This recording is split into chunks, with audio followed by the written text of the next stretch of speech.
Concept है C9 हो जाएगा, है ना, C9।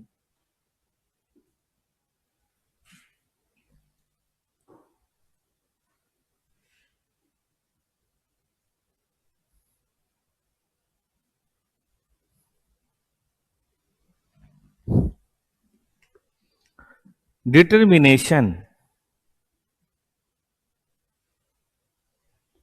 ऑफ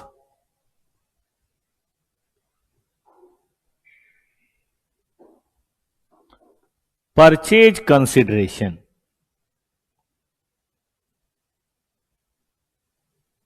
या आप जिसको इंटर में बोलते थे शॉर्ट में पीसी, ठीक है। इसमें दो बातें हैं कि किन किन चीज को शामिल किया जाए और किसको शामिल नहीं किया जाए। जिसको शामिल किया जाए उसको कौन सी वैल्यू पे शामिल किया जाए, तो यही बात इसके अंदर देखनी है। देखिए कहता है कि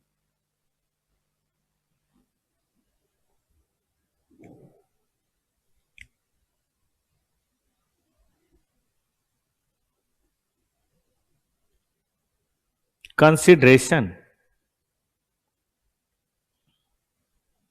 में भी कंसिडरेशन हो सकता है एसेट्स इंक्लूडिंग कैश, कैश तो कर है ही, लेकिन इसके अलावा कुछ और भी आप दे सकते हैं। लायबिलिटी एज्यूम्ड, आप लायबिलिटी एज्यूम करें,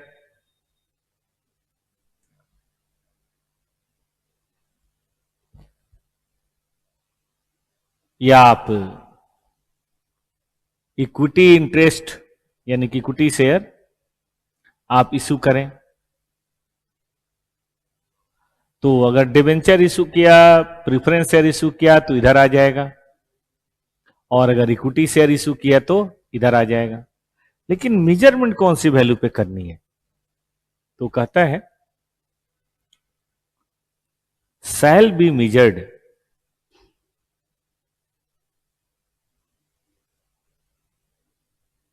ठीक है एट फेयर वैल्यू, कौन से डेट को, ऑन एक्विजिशन डेट। इसीलिए हम लोगों ने स्पेशली एक्विजिशन डेट देखा था, और एक्विजिशन डेट क्या था याद है, क्या था, कंट्रोल, जब कंट्रोल ऑब्टेन हो वो एक्विजिशन डेट था। अब हो सकता है कि फेयर वैल्यू कुछ और कैरिंग अमाउंट कुछ और हो आपके बुक्स में, तो डिफरेंस बिटवीन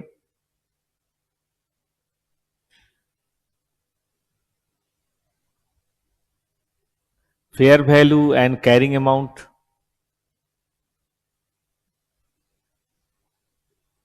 इज रिकॉर्डेड या इज रिकॉग्नाइज्ड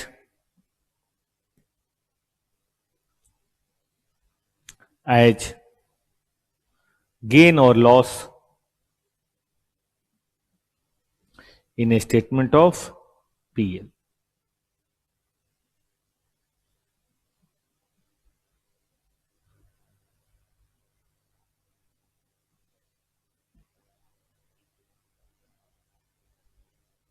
लेकिन बड़ी प्यारी बात बोली गई है कि समटाइम्स एसेट्स या liability transfer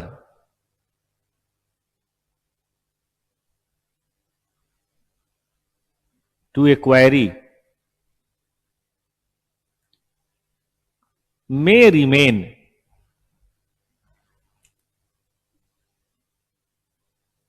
within combined entity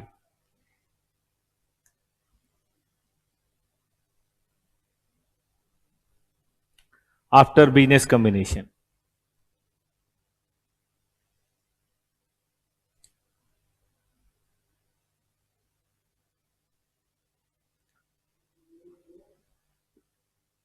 or within combined entity after business combination। पढ़ता हूं, sometime asset liability transfer to acquiree may remain within combined entity after business combination.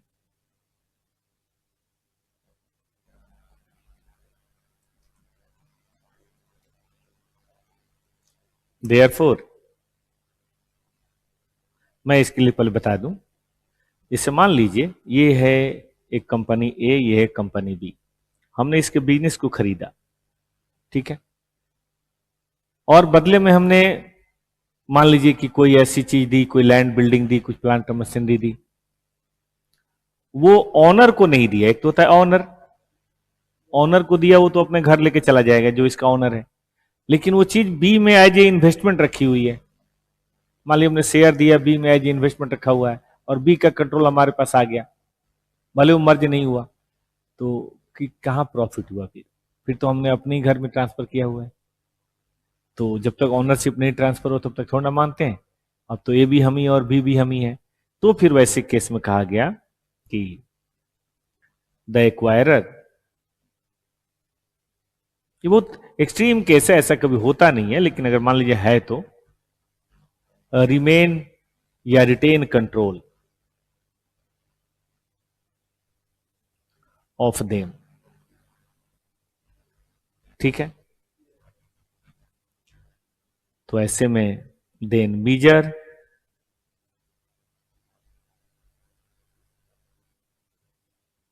Them at या मीजर सच asset liability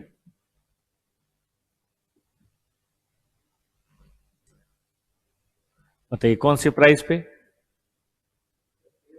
ना, carrying cost है ना, carrying amount कह लीजिए, carrying amount, और no gain और लॉस, किसी तरह का कोई गेन या लॉस रिकॉग्नाइज नहीं किया जाएगा, ठीक है। मतलब ये एक एक्सट्रीम केस है, जनरली ऐसा होता नहीं है।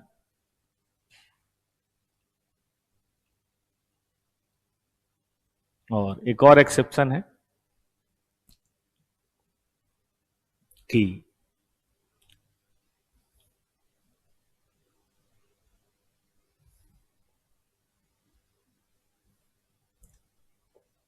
Acquirer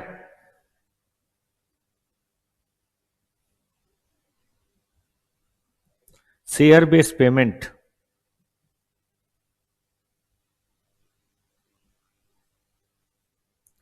exchanged with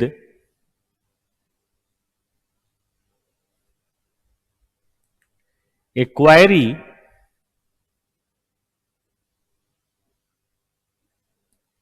share based payment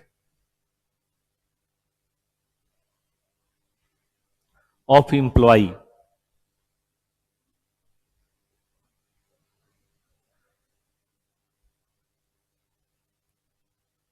included in,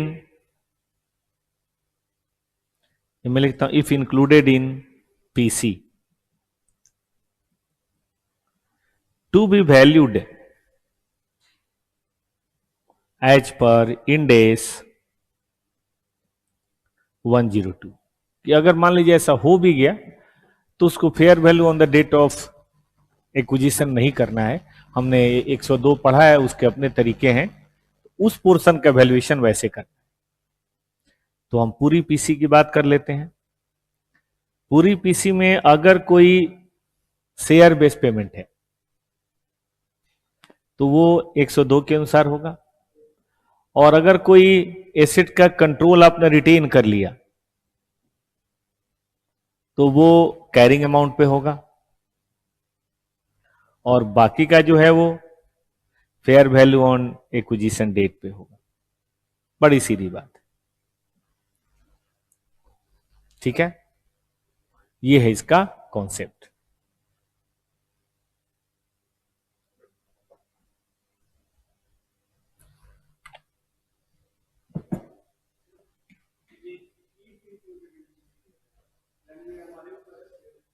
नहीं, सर्कमस्टांसेस के ऊपर है, कौन से सर्कमस्टांसेस में शामिल करें, कौन से में नहीं करेंगे। जनरली अगर पार्टनर पैकेज हो रहा है तब तो शामिल करेंगे, लेकिन बाद में मान लीजिए हो गया एक्विजिशन डेट के बाद में हो गया, तब ऐसे सिचुएशन में शामिल नहीं करेंगे। मतलब यहां वो रूल नहीं है कि शेयर होल्डर की पेमेंट ही शामिल की जाएगी, बस ट्रांजेक्शन बेस होना चाहिए। कुछ चीजें नहीं शामिल करनी, अभी मैं बताता हूं, बाकी जो भी पेमेंट है सब शामिल की जाएगी। ठीक है। अब दूसरा पॉइंट C10,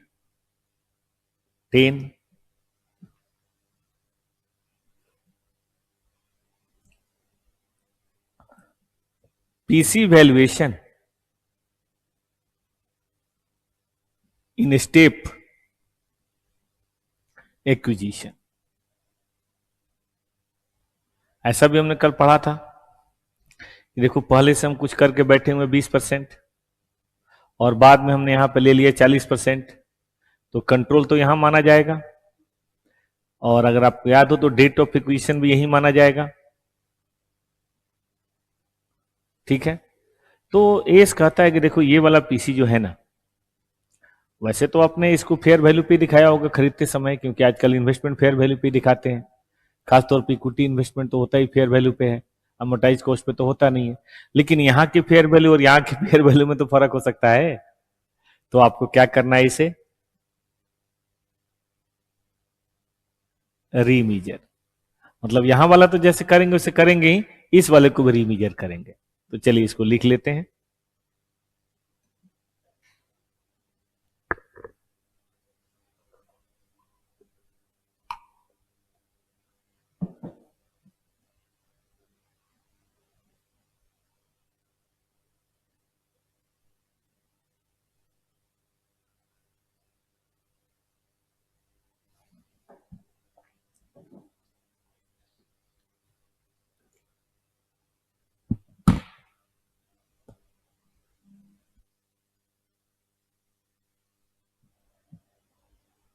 ठीक है।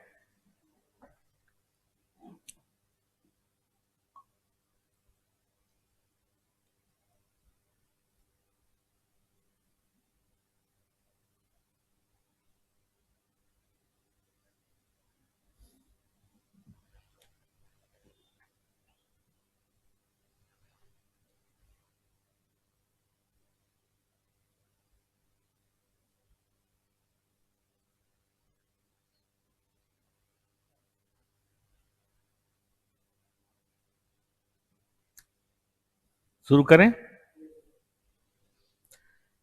कि remeasure the previously held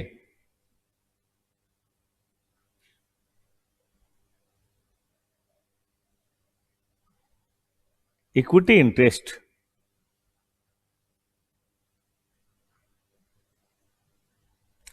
at its acquisition date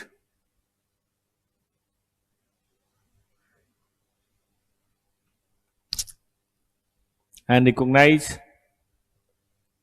profit या लॉस। कहां बेटा, प्रॉफिट लॉस नहीं, गेन और या लॉस बोलते हैं लोग, इन स्टेटमेंट ऑफ पीएल। ठीक है।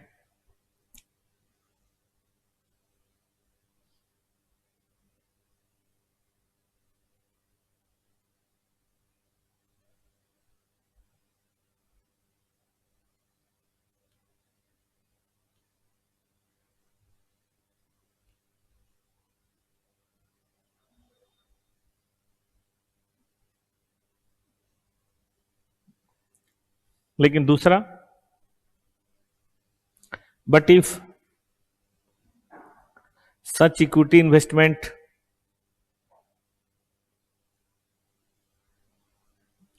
is opted as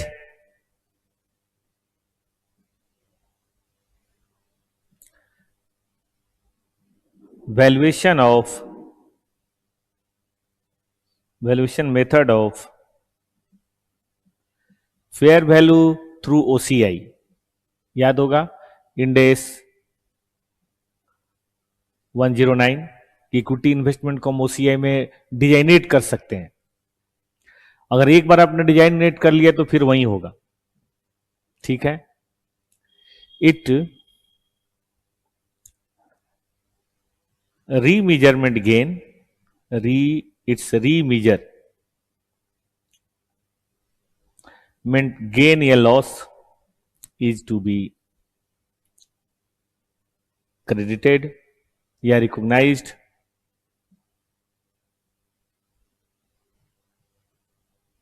कहां बेटा, इन ओसीआई।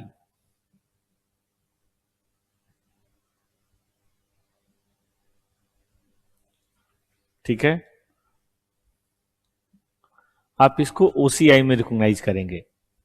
मतलब अगर पीएल के थ्रू है तब तो पीएल में करेंगे, और अगर ओसीआई के थ्रू है तो ओसीआई में करेंगे। हाँ, वहां से डायरेक्ट इक्विटी में रिटेन अर्निंग में ट्रांसफर करने का रूल है, आप चाहे तो कर सकते हैं, अदरवाइज ओसीआई में ही होगा।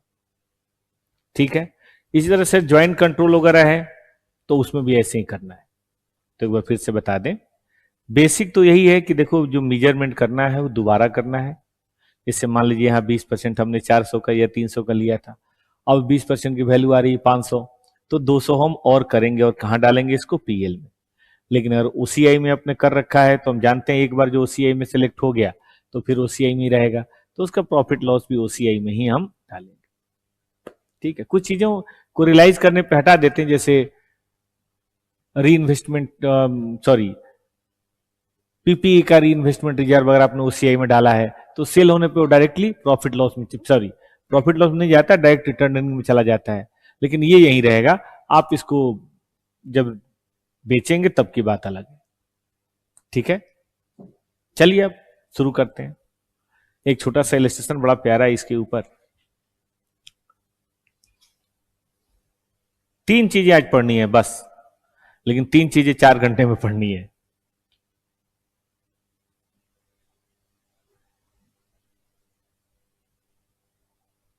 आइए, 10 तक तो हो गया था। बहुत सुंदर क्वेश्चन है नंबर 11, पढ़िए इसको। PQR require 30% of the voting ordinary share for 8,000 crore. Using equity method as prescribed in Ind AS 28. अब Ind AS 28 1 मिनट के लिए तो पढ़ा नहीं, इसको छोड़ दीजिए। आपने AS 23 भी तो नहीं पढ़ा होगा, नहीं पढ़ा ना, तो आप 28 ही याद रखिए, फिर आपको क्या ही फर्क पड़ता है। देखिए रूल ये है कि AS 18 तो पढ़ा है, 18 कि अगर किसी में हमारा सब्सटेंशियल इंटरेस्ट हो तो हम उसे एसोसिएट मानते हैं। ठीक है, और एसोसिएट का मतलब है कि हम कंट्रोल तो नहीं करते, अलग से इसको हम थोड़ा सा लिख लेंगे, खास इस क्वेश्चन के लिए लिखना है। ठीक है, बाकी के लिए नहीं लिखना है, ये क्वेश्चन जो बना रहे हैं उसके लिए लिखना है।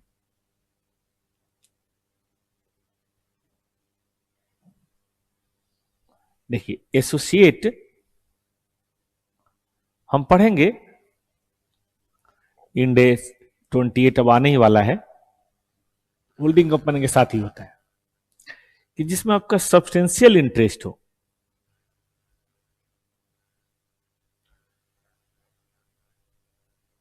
But not control, but control ना हो।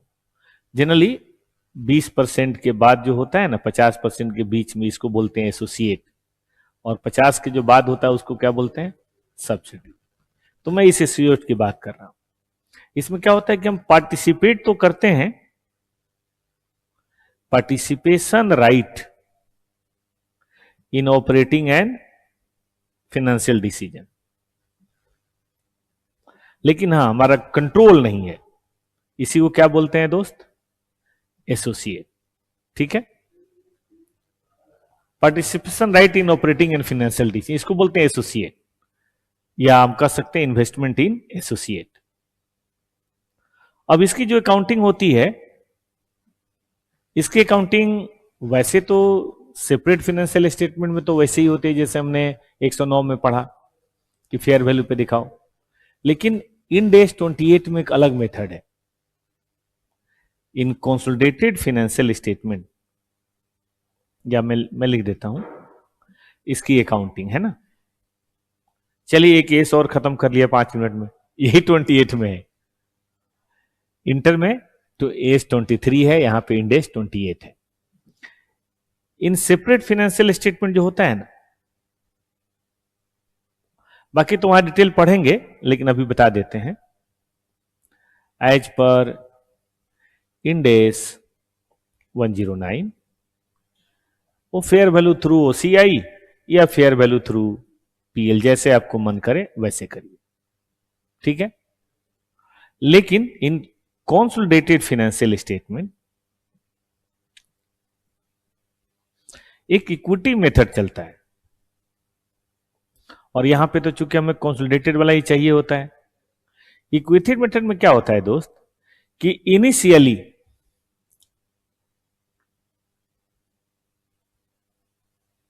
ठीक है, इनिशियली तो हम इसको लिखते हैं fair value on date of acquisition,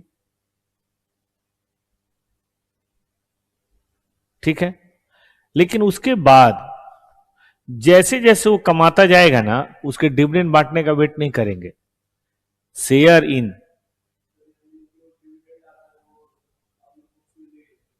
dividend नहीं, हम डिविडेंड का वेट ही नहीं करेंगे। इन्वेस्टेज प्रॉफिट या लॉस, जैसे हम 30% का मालिक, उसने कमाया 3 लाख, तो हम 90,000 अभी जोड़ लेंगे। उसने कमाया 2 लाख, तो हम 60,000 अभी जोड़ लेंगे। 1 लाख कमाया तो हम 20,000 अभी कम कर लेंगे। और अगर कभी कोई डिविडेंड बांटा तो उसको तो ड्रॉइंग मानते हैं। आपको पार्टनरशिप याद है, पार्टनर्स कैपिटल में कैसे करते हैं, प्रॉफिट होते ही बांट देते हैं और ड्रॉइंग घटा देते हैं, प्रॉफिट जोड़ देते हैं, ड्रॉइंग घटा लेते हैं, मिलने का इंतजार नहीं करते। तो ये दिखाया जाता है, ठीक है। अब ये बात थोड़ी जरूरी थी इस क्वेश्चन के लिए, इसीलिए शुरू से लिख लीजिए। ये कॉन्सेप्ट समझ के लिख लीजिए, सेपरेट कॉन्सेप्ट कह के लिख लीजिए, बाद में तो खैर काम आएगा ही। चार्टर्ड अकाउंटेंट को अकाउंट में कौन सा ऐसा कॉन्सेप्ट की जरूरत नहीं है, टैक्स में ऐसा कौन सा कॉन्सेप्ट है जिसकी जरूरत नहीं है। 2 ही पेपर पे फोकस बनाई ज्यादा, और दोनों एक ही पेपर है, टैक्स और अकाउंट, अब अलग नहीं रहा। आपने तो देख ही लिया है अकाउंट पढ़ के, अब खत्म ही होने वाला है। टैक्स और अकाउंट सेम पेपर है। ये लिख लिया ना, लिखना जरूरी है, लिखिए।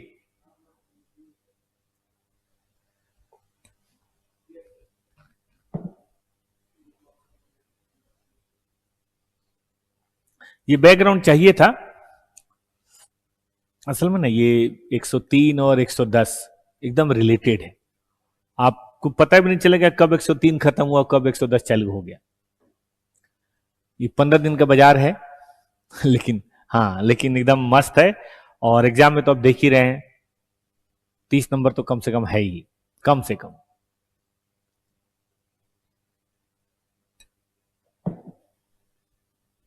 मिला जुला के मुझे 4 ही चैप्टर लग रहा है जिसको आपको पक्का बनाने की जरूरत है पास होने के लिए। एक तो 115, 109, 103 और 110, ये 50 नंबर। समय भी लगता है इसमें, हम लोगों ने 7 दिन यहां लगाए, 9 दिन यहां लगाए, 6 यहां लगेगा और 10 यहां लगेगा। 17, 23, 33, लेकिन ये 50 नंबर की 100% गारंटी है। और बाकी जो 60 दिन हम लगाए वो अलग से 50 नंबर के लिए, उसमें भी अच्छे थे। टैक्स वाला भी बढ़िया आता है खूब, लीज वाला भी आने लगा अब। एस ओ 16 हमेशा से ठीक रहा है, 36 इंपेयरमेंट हमेशा से बढ़िया रहा है। हाँ, लेकिन मतलब आता है क्वेश्चन, मैं एग्जाम पॉइंट ऑफ व्यू से कह रहा था।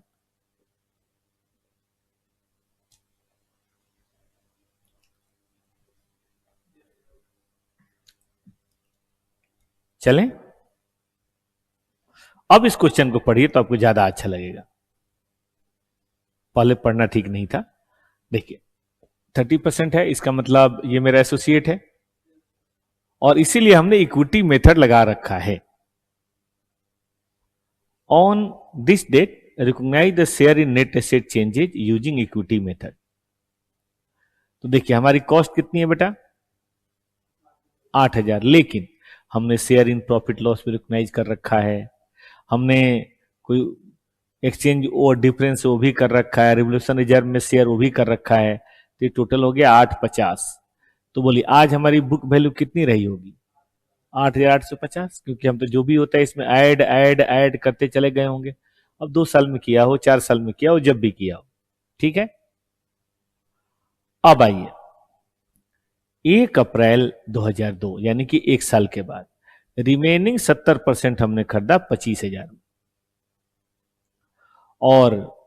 और इंफॉर्मेशन है कि fair value of X Y Z identified asset इतना है और उसका 30% बताइए कितना होता है दोस्त।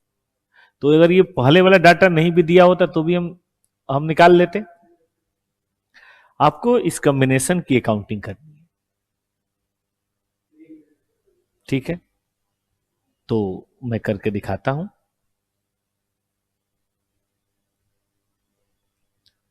देखिए क्वेश्चन कौन सा है, सबसे पहले तो हमारी जो कैरिंग अमाउंट है वो है 8,850 और इसका रीमेजरमेंट अगर करेंगे हम fair value on date of acquisition तो 30,000 का कितने परसेंट, 30% ना। अभी केवल हम उस वाले पोर्शन को फर्स्ट वाले को कर रहे हैं, तो 150 का गेन है। ये 150 का गेन स्टेटमेंट ऑफ पीएल में जाएगा। हम मान रहे हैं कि ओसीआई के थ्रू नहीं है। पहली बात तो ये हो गई। दूसरी बात गुडविल की कैलकुलेशन होगी कि पीसी कितना हो गया भाई, पीसी हो गया प्रीवियस परचेज 30%, 3,000 नहीं 9,000 फेयर वैल्यू पे लेंगे ना। और कैश पेमेंट कितना किया है 70% के लिए 25,000, तो टोटल हमने 34,000 दिया है। लेकिन आइडेंटिफाइबल नेट एसेट कितना लिया है,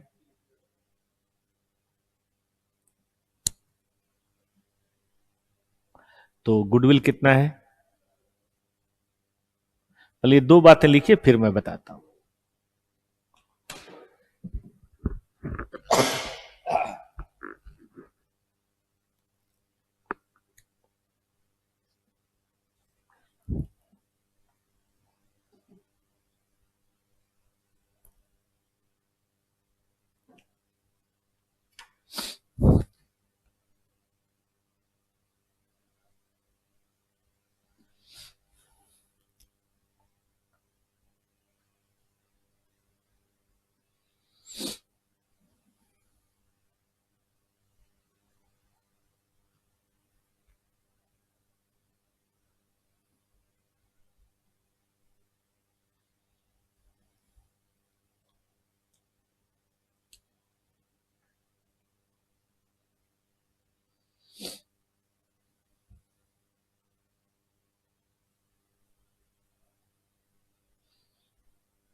हर पहलू पे इंडेस ने ध्यान दिया है, छोटी छोटी बातों पर भी। नॉर्मल स्टेप, एसिड कितने पे लिखेंगे, लेविटी कितने पे लिखेंगे, मेजरमेंट कैसे करेंगे, डेट क्या होगा, कितना समय तक चेंज कर सकते हैं, बहुत सारी बातें हैं अभी पढ़ने को, खूब डिटेल है। हो गया, हाँ मतलब सब में, चाहे वो कॉन्ट्रैक्ट वाला आपने देखा, चाहे आपने फिनेंशियल इंस्ट्रूमेंट देखा, ये 4 तो बहुत फुर्सत से बनाया है। लीज भी आपने देखा, सारी परिस्थितियां कवर की गई हैं, बढ़िया, यही होना चाहिए। असल में ना इनकम टैक्स के बारे में थोड़ा लोग ज्यादा इसलिए करते हैं कि उसमें ना बिजनेसमैन चाहे कौन क्या बोलते हैं वो प्रोफेशनल को तुरंत फीस मिल जाती है, बिजनेसमैन को तुरंत बेनिफिट मिल जाता है, इसीलिए इनकम टैक्स और जीएसटी थोड़ा ज्यादा हाईलाइटेड है। लेकिन ये फिनेंशियल स्टेटमेंट जो बनेगा ढंग का, उससे कितनी कैपिटल आएगी बड़े कंपनियों को, क्योंकि बहुत बड़ी कंपनियों के काम की चीज है, इसीलिए उतना मतलब हाईलाइटेड नहीं है, वरना इंडेक्स की पढ़ाई तो ज्यादा ध्यान से होनी चाहिए।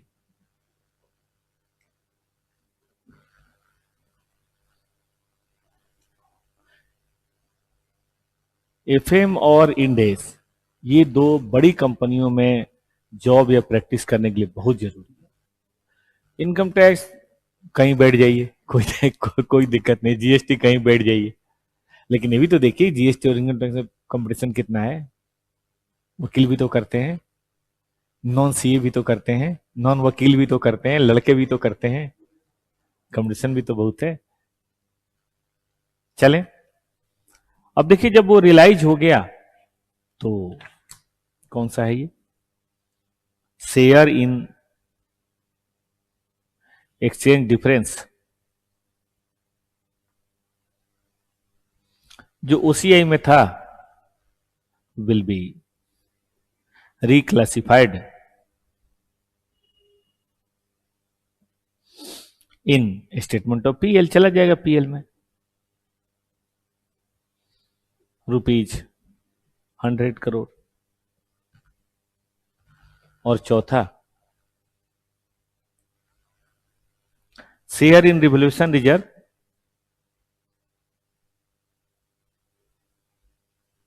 इन पीपी,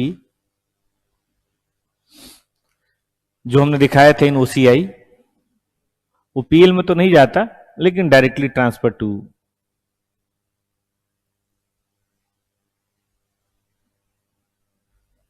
रिटेन्ड अर्निंग। हाँ, ये खत्म करने के बाद ना एक बार हम लोग चलेंगे वापस 101 सॉरी 1 में, 1 में देखेंगे कौन सी चीज कहाँ पीएल में, कौन सी चीज ओसीआई में, ओसीआई से कब पीएल में, कब डायरेक्ट, एक बार चल के फिर देखेंगे, पहले से ज्यादा बेहतर बात करेंगे हम लोग।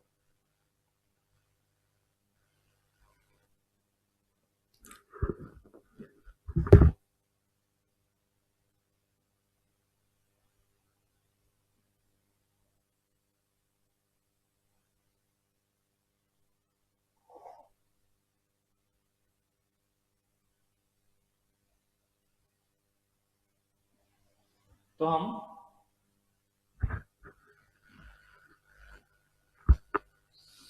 चारों की अलग अलग एंट्री पास कर सकते हैं।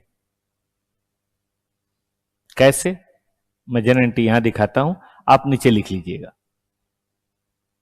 पहले वाले की रीमेजरमेंट करना है इन्वेस्टमेंट को, ठीक बात है कि नहीं, तो लिखेंगे investment in associate account DR to PL account 150। ये तो हो गई पहली। दूसरी करके दिखाते हैं, बताइए नेट एसेट आपने कितना लाया। वैसे तो रूल है अलग अलग लिखने का, लेकिन अभी नहीं पता हमें। 30,000। बैंक कितना पे किया आपने, और एक सरेंडर किया आपने इन्वेस्टमेंट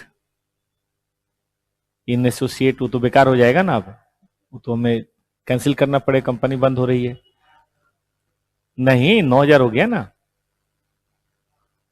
9,000 हो गया ना रिवोल्यूशन के बाद। तो गुडविल कितना आ गया,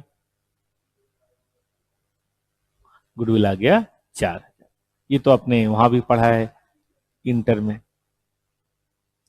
अब ओसीआई को ट्रांसफर वाली एंट्री कर लेते हैं।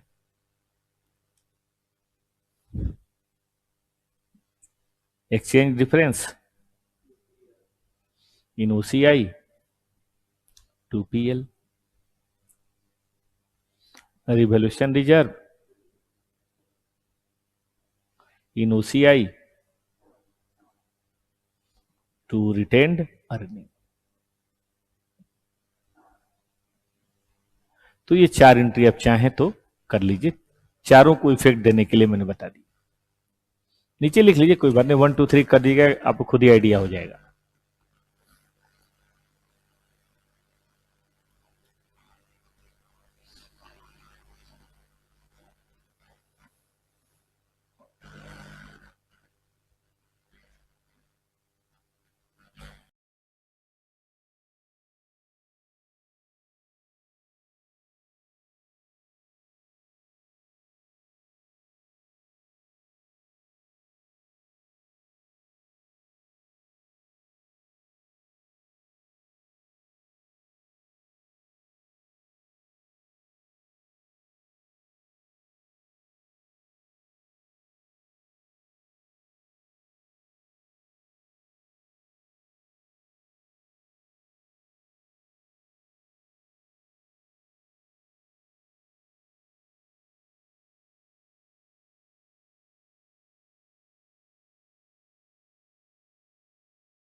हो गया?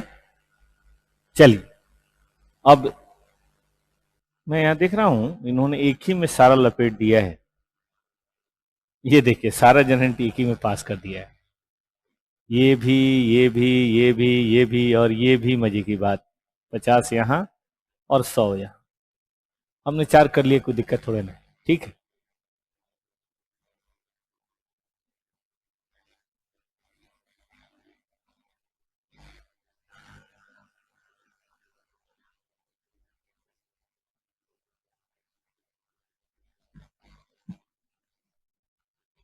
हो गया।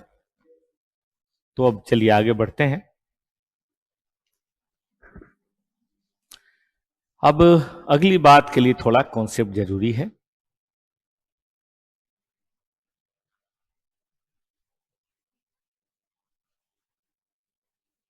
हम लोग आ चुके हैं C9, है ना, नहीं C10। अब आइए पढ़ते हैं C11।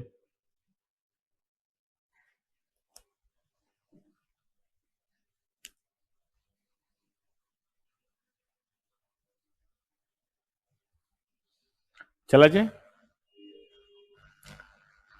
देखिए एक बड़ा शानदार वो सिचुएशन इन्होंने ढूंढा है कि कई बार ऐसा भी होता है कि business combination without transfer of consideration.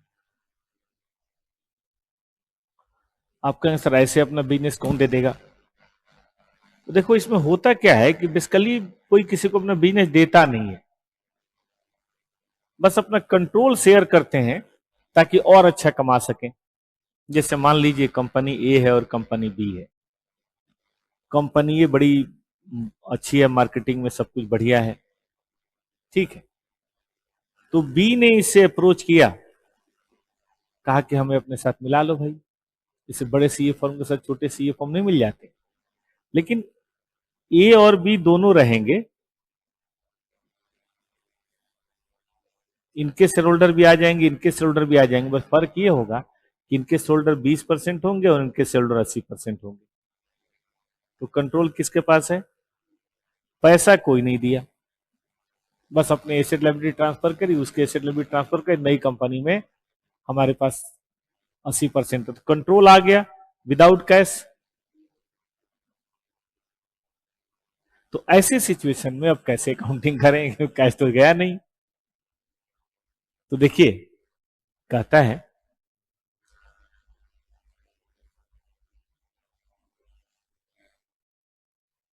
पहली बात,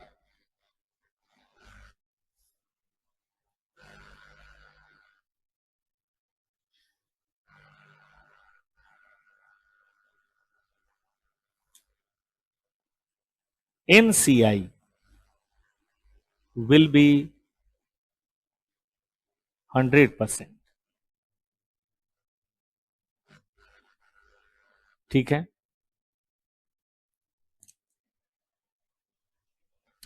measured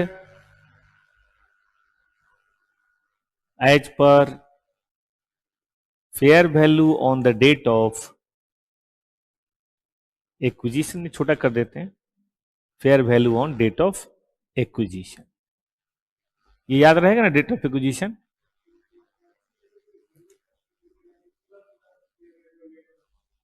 ठीक है ना, क्योंकि अब एनसीआई हमने तो उस कंपनी में शेयर खरीदा ही नहीं ना, बस कंट्रोल हमारे पास आ गया। हाँ, वो पूरी तरह से हमारी कंपनी में ओसीआई है, हम मेजोरिटी है वो माइनॉरिटी है। तो उसका जो भी मतलब एसेट होगा वो फेयर वैल्यू पे मेजर्ड होगा।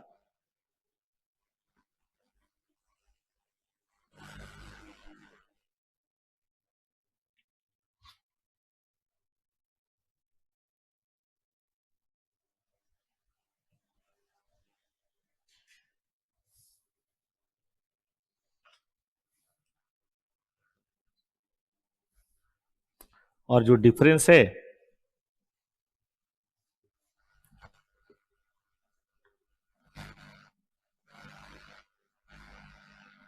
विल बी रिकॉग्नाइज्ड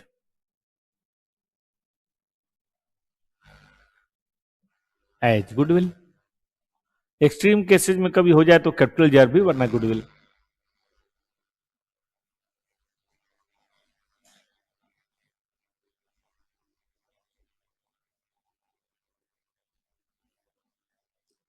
ठीक है, ऐसी एंट्री होगी ना इसकी, आइडेंटिफाइड नेट एसेट, ये आएगा फेयर वैल्यू पे। एनसीआई आएगा फेयर वैल्यू पे, और जो डिफरेंस होगा वो बताइए क्या हो जाएगा, that will be goodwill, balancing figure. ये फेयर वैल्यू ऑफ एसेट होगा, ये fair value of NCI right होगा।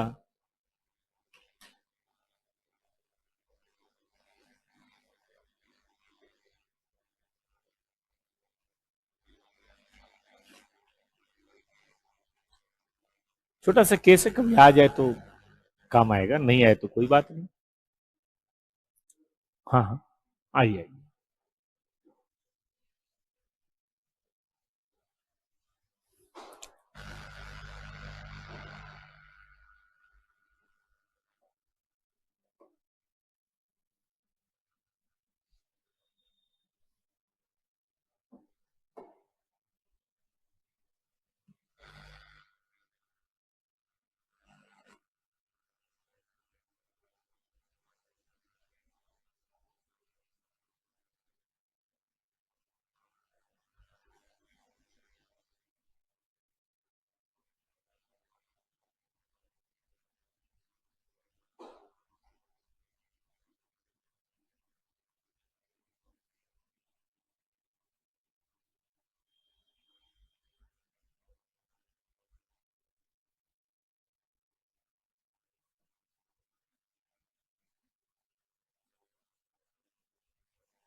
नहीं नहीं, करके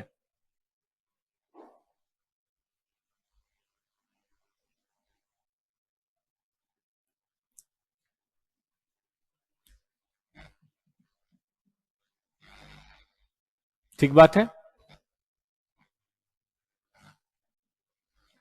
एक क्वेश्चन देखिए, number 12,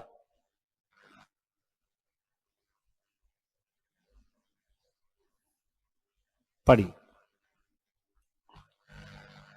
combined together to form a dual listing corporation, मतलब इंडिया में भी लिस्टेड होगा, बाहर भी लिस्टेड होगा, ऐसा कुछ होगा। As per sale agreement both the party will retain original listing and board of LOC will be 10 member, जिसमें से छह होंगे सीता के, तो छह को क्या हो गया, कंट्रोल नहीं हो गया, और 4 मेंबर होंगे बीटा के, तो बीटा हो गया NCI. Fair value of Sita ये है, उससे तो मतलब नहीं है, लेकिन फेयर वैल्यू ऑफ बीटा ये है, तो एनसीआई की वैल्यूएशन इतने पे होगी। Fair value of identifiable asset सिर्फ 70 है। अब एनसीआई की वैल्यूएशन करनी है फेयर वैल्यू पे, यानी कि इस पे करनी है, बताइए गुडविल कितना होगा। 70 के बदले 80 की लायबिलिटी रिकॉग्नाइज कर रहे हैं, गुडविल बताइए 10 की, देख लीजिए, ठीक है ना। अगर हम इसकी एंट्री पास करें तो ये एंट्री बनेगी 70, 80, 100। चला जाए आगे। आइए आगे, एक बड़ा प्यारा क्वेश्चन है, सी एंटर में भी था कि जो बिजनेस एक्विजिशन कॉस्ट है, लिक्विडेशन कॉस्ट है, उसको क्या किया जाए। यहां भी है, कौन सा कॉन्सेप्ट है, C12, direct cost of acquisition.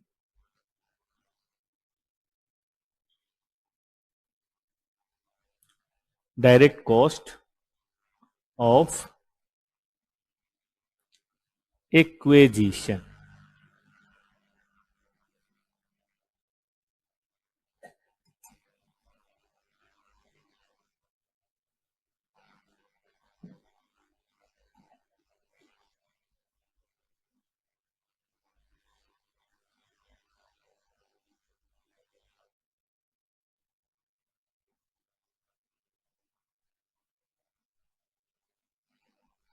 देखिए, कहता है कि direct cost not to be included in PC. ठीक है, जैसे फाइंडर्स फीस, मतलब कमीशन एजेंट टारगेट को फाइंड करे। Due diligence, due diligence cost fee. Legal कोई फीस है,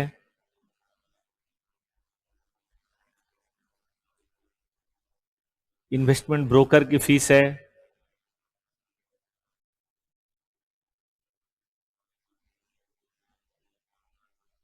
बोनस टू एम्प्लॉय है।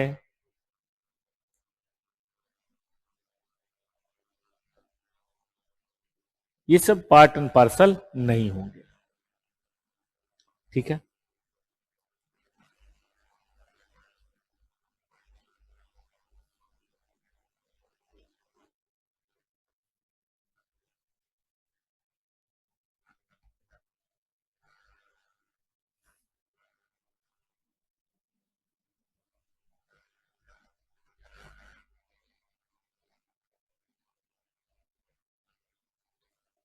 अब एक बड़ा प्यारा केस है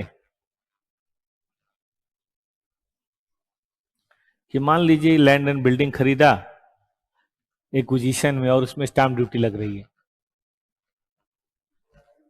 तो वो पीसी में ऐड होगा कि नहीं होगा? और पीसी में ऐड होगा तो उसके बाद लैंड एंड बिल्डिंग में ऐड होगा कि नहीं होगा? क्योंकि इंडेस 116 कहता है, सॉरी इंडेस 16 कहता है कि एक्विजिशन कॉस्ट तो जो भी होगा पीपी में शामिल होता है, इनिशियल रिकॉग्निशन कॉस्ट पे होती है। यहां कुछ और केस है। ये कहता है कि हम एसेट एक्विजिशन नहीं कर रहे हैं, हम बिजनेस एक्विजिशन कर रहे हैं। एसेट एक्विजिशन होगा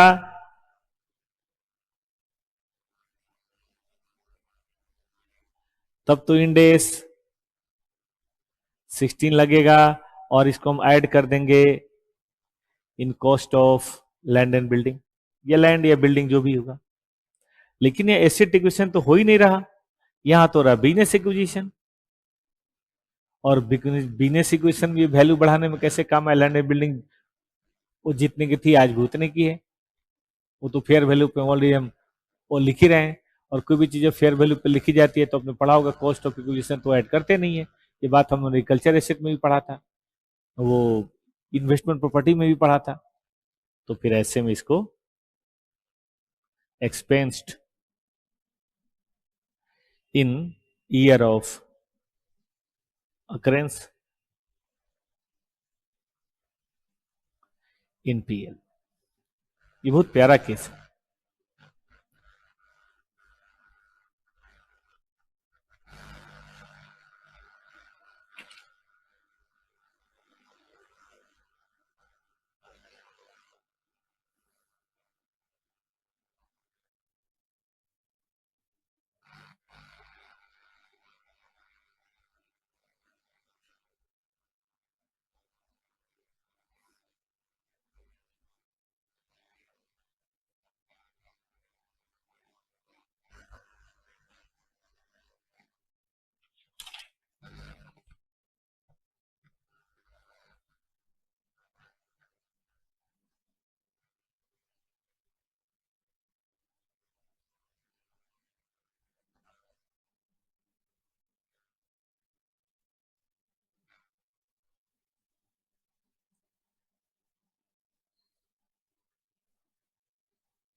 अब जो लिस्ट दी गई है ये कोई वैसी लिस्ट नहीं है, इंक्लूसिव लिस्ट है। इसमें कुछ चीजें और भी शामिल हो सकती हैं, ऐसा इसमें कुछ नहीं है।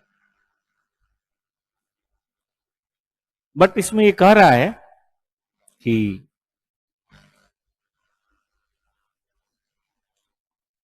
If transfer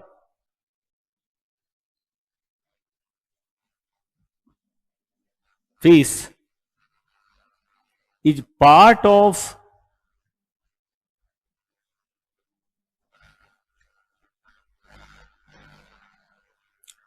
business acquisition.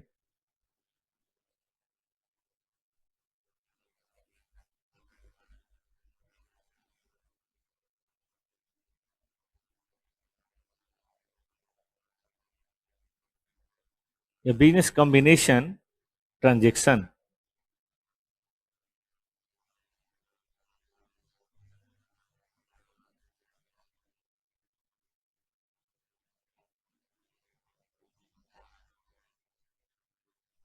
तब ऐसे में हम इसको इंक्लूड करेंगे इन पीसी। बड़ा बारीक थोड़ा सा फर्क है। देखना है कि क्या ये सेपरेट ट्रांजेक्शन है या बिजनेस कॉम्बिनेशन ट्रांजेक्शन का पार्ट है। अगर बिजनेस कॉम्बिनेशन ट्रांजेक्शन का पार्ट है तो पीसी में शामिल होगा, लेकिन आइसोलेटेड लैंड एंड बिल्डिंग का है तो ये फिर उस पार्ट ऑफ कॉस्ट में शामिल नहीं होगा। चलिए, थोड़ा कंफ्यूजिंग है। एक और देखिए, एक क्वेश्चन से इस बात को करते हैं हम लोग क्लियर। क्वेश्चन नंबर है 14। एसेट एक्वायर हमने किया, इंटेंजिबल एसेट है जिसमें वायरलेस स्पेक्ट्रम लाइसेंस है। इंटेंजिबल है, वन टाइम पेमेंट करना पड़ेगा रेगुलेटर को, तभी राइट आपको ट्रांसफर होगा। बताइए एडिशनल पेमेंट शामिल करें कि नहीं, एक्विजिशन रिलेटेड कॉस्ट है कि नहीं है। इसको एक्सपेंस माने या एक्विजिशन रिलेटेड कॉस्ट मान के पीसी माने।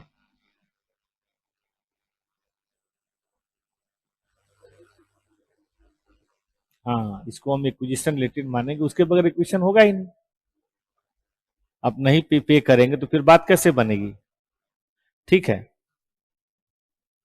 तो ये बात हमें ध्यान देनी है।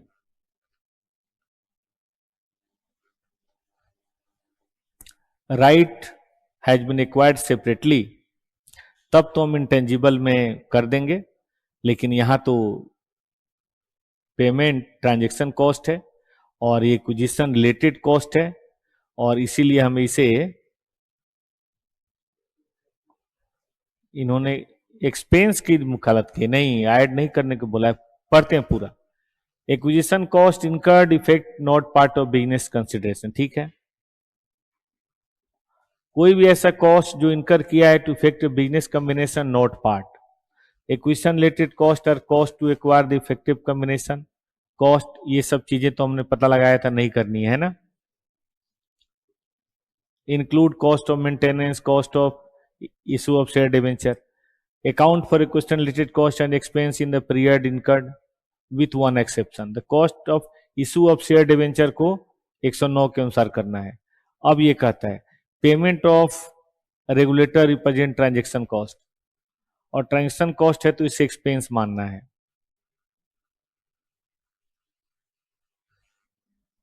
फिर देख लीजिए, ये सेपरेट है तब तो कैपिटलाइज करेंगे, वरना इसको एक्सपेंस मानेंगे। इसीलिए स्टैम्प ड्यूटी की भी बात वही हुई थी कि उसको भी हम एक्सपेंस मानेंगे जब तक वो बिल्कुल एक्विजिशन रिलेटेड कॉस्ट ना हो।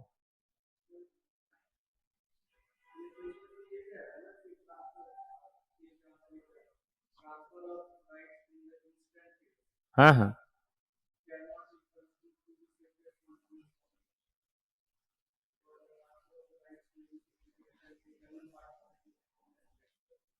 तभी तो कह रहा है कि हम इसको एक्सपेंस करेंगे, ट्रांजेक्शन कॉस्ट ही मानेंगे ना। सेपरेट होता तब कैपिटलाइज होता, नहीं आएगा। आप इसको एक काम कीजिए, आप यहां भी मिटाई दीजिए।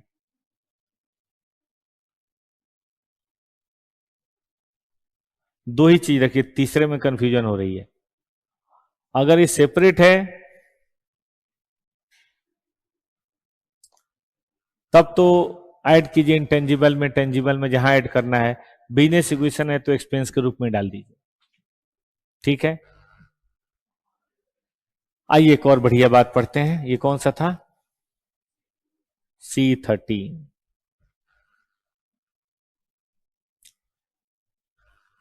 C13 है कंटिंजेंट कंसिडरेशन।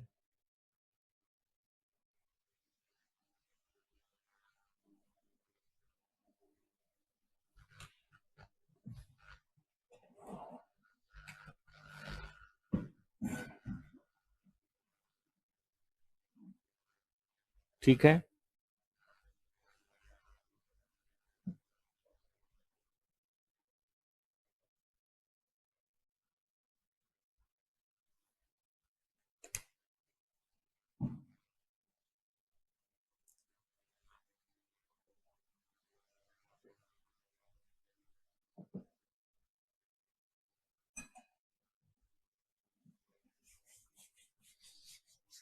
कई बार क्या होता है कि शुरू में डेट ऑफ एक्विजिशन को एक कंडीशन डाल दी जाती है कि अगर ये कंडीशन यहां पूरा हुआ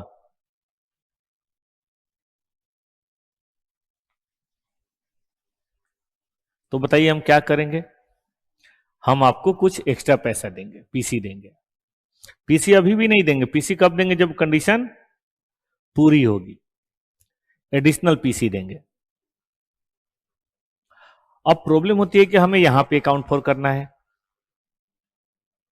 ठीक है, तो फिर ऐसे सर्कमस्टेंसेज में हम लोगों ने फिनेंशियल लायबिलिटी में पढ़ा था कि कोई गारंटी वगैरह भी देते हैं अगर हम, तो हम उसकी प्रेजेंट वैल्यू, कल ही मेजर कर रहे थे, परसों हम लोग कर रहे थे कि किसी को बैंक गारंटी दिए तो प्रोबेबिलिटी देखते हैं 2% चांस है, 10% चांस है, 20% चांस है, और उतनी लायबिलिटी हम आज रिकॉग्नाइज करते हैं। तो बोला गया कि भाई इसकी जो भी फेयर वैल्यू है ना ऑन डेट ऑफ एक्विजिशन आप करिए, और इसका इफेक्ट ऑन गुडविल आएगा। अब कल को अगर चेंज हो गया तो चेंज का इफेक्ट कहां जाएगा, प्रॉफिट एंड लॉस में जाएगा। तो इस बात को आप पहले ऐसे लिख लीजिए, फिर मैं लिख भी देता हूं।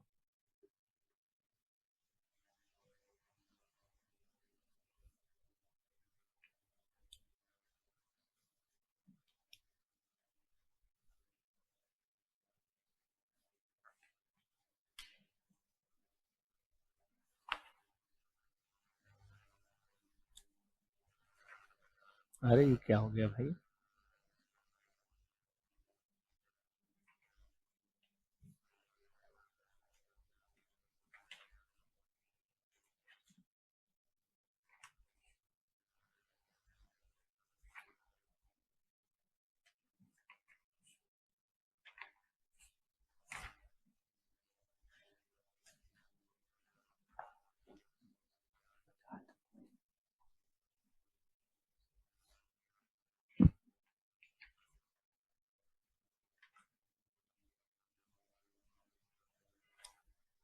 हो गया।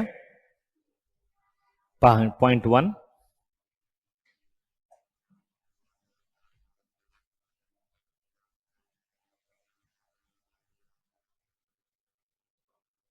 आइए हम .1 की बात करते हैं।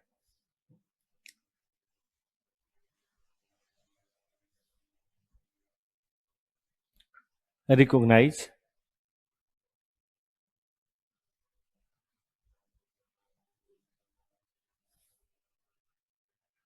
fair value on date of acquisition of contingent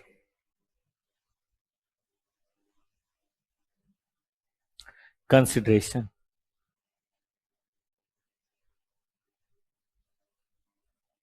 as part of purchase consideration.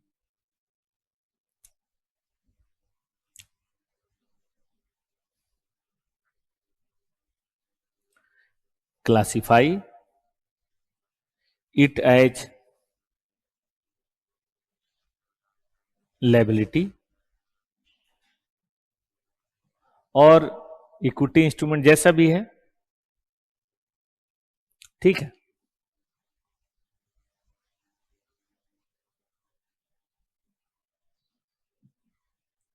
Any change in fair value subsequent to date of acquisition recognize gain or loss। बताइए कहां दोस्त? इन स्टेटमेंट ऑफ पीएल। ऐसी छोटी छोटी बातें ऐड करते जाइए।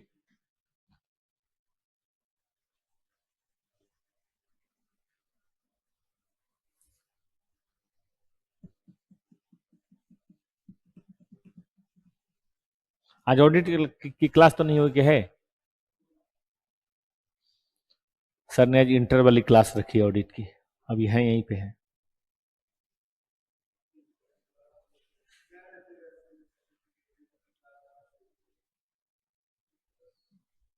हाँ, उनका मई में एग्जाम है ना। ठीक है, चलें। देखिए, एक छोटा सा इलस्ट्रेशन है, इलस्ट्रेशन नंबर 14, नहीं इलस्ट्रेशन 14, वो है एग्जाम्पल।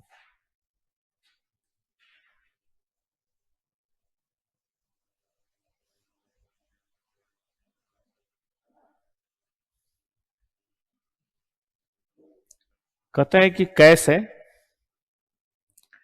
लेकिन ये बताता है कि इतना हमें एडिशनल देना पड़ेगा अगर B performance exceed the a specific target.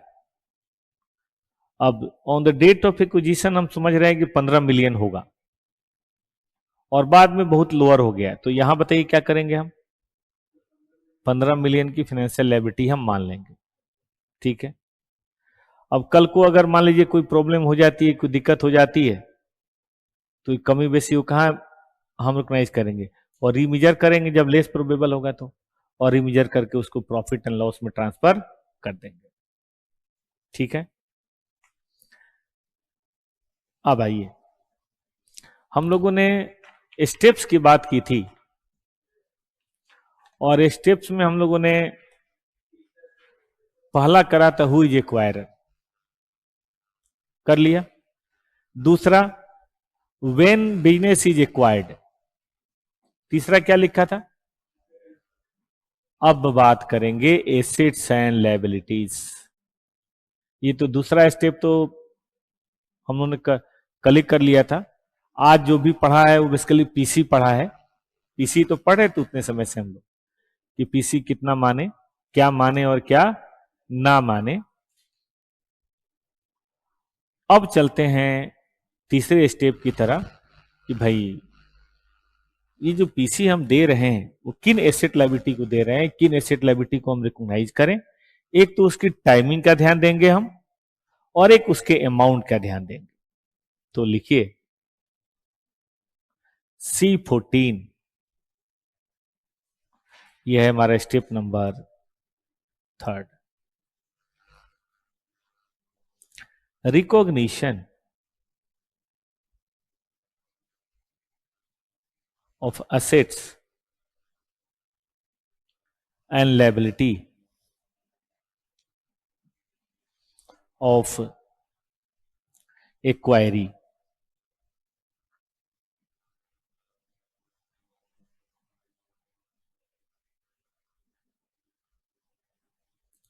ठीक है, एक्वायरी। देखिए, इसमें दो बातें। पहली बात है टाइमिंग, कि कब माने।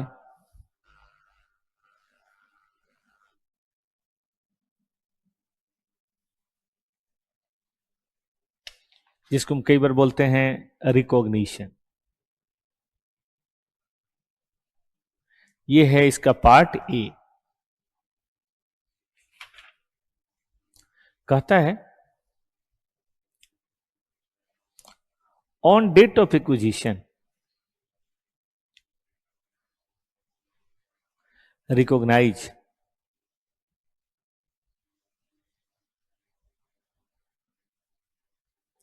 separately from goodwill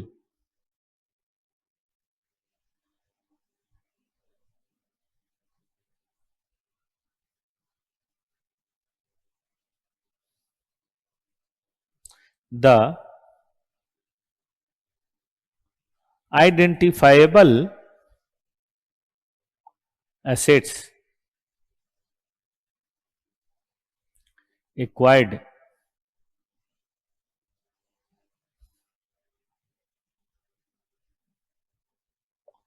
liability assumed,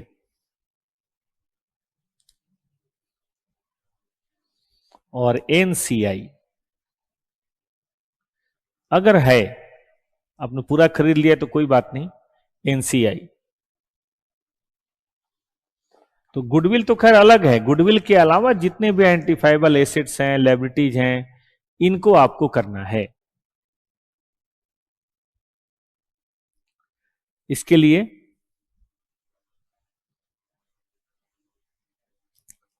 पहली बात कि assets and liabilities must meet the definition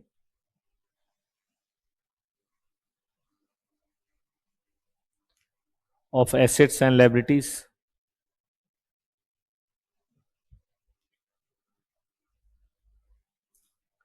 given in framework of a framework for preparation and presentation of financial statement as per Ind AS। और हम लोगों ने खूब 2-3 क्लास पढ़ा भी, थोड़ा बोर होकर पढ़ा था, लेकिन पढ़ा था कि एसेट्स क्या है, लायबिलिटीज क्या है। तो वही एसेट लायबिलिटी फाइनेंशियल स्टेट में आ सकता, और तो कोई आ ही नहीं सकता। तो पहले तो आप कंडीशंस को मीट आउट कीजिए।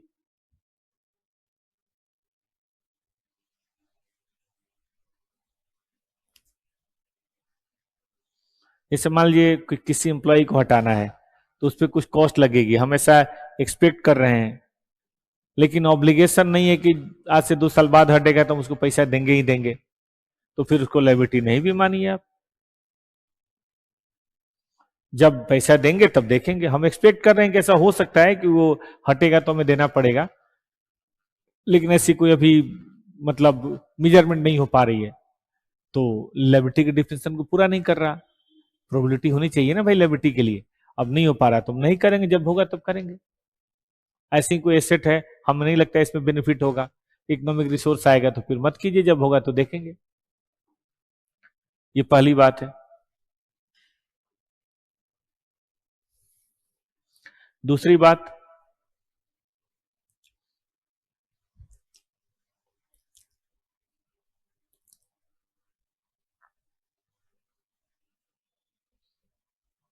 अलग से लिख लेते हैं, record only the assets and liabilities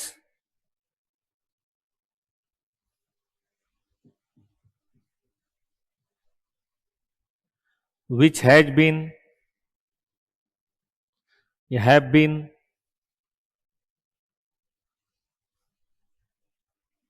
assumed as a part of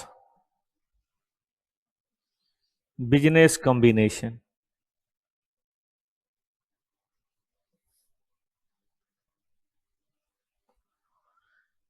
ठीक है कि नहीं? ये नहीं कि मतलब कुछ और भी खरीद रहे हैं उसको भी हमने शामिल कर लिया।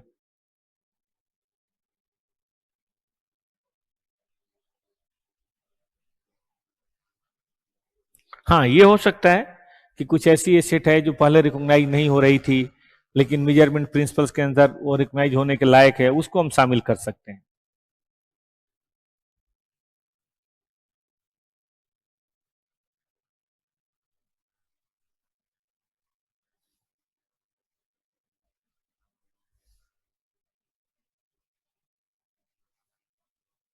चला जाए आगे।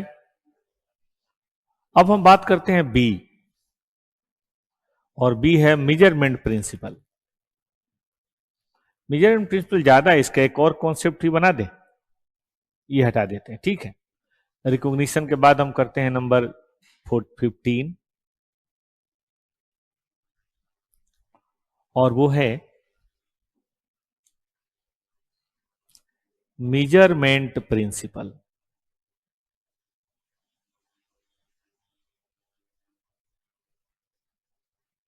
of assets and liability। ये एसेट लाइबिलिटी को कौन सी वैल्यू पे हम दिखाएं?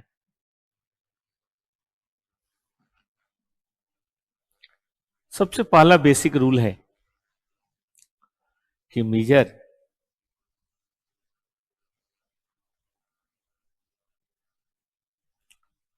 एट देयर या fair value on date of acquisition. ठीक है,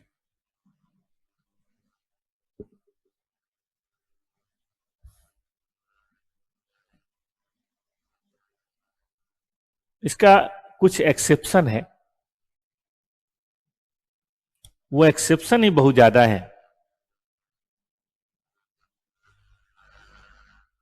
इसको वन डालते हैं कि NCI may be measured at, इसका दो है,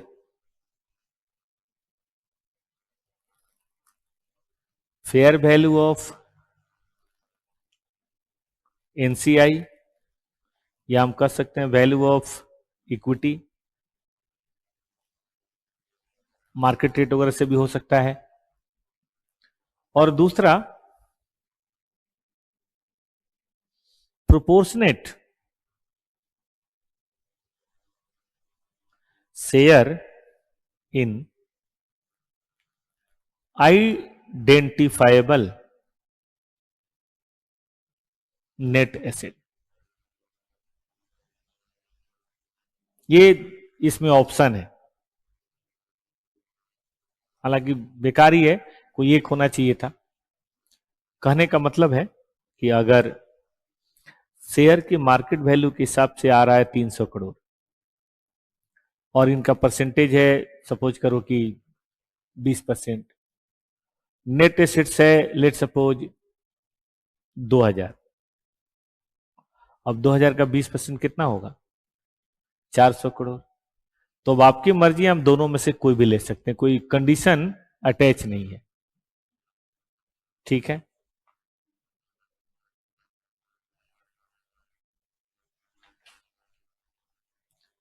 अब दूसरा एक्सेप्शन, ये सब अब आपको एक्सेप्शन बता रहा हूं।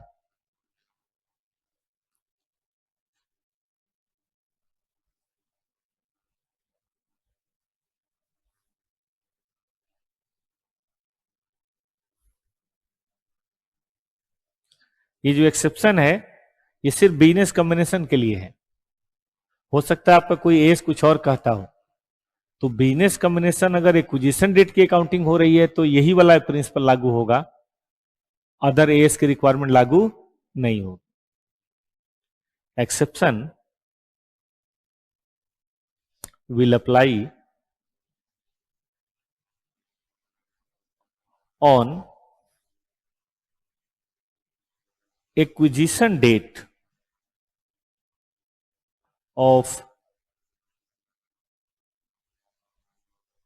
acquisition date accounting of assets and liability under business combination।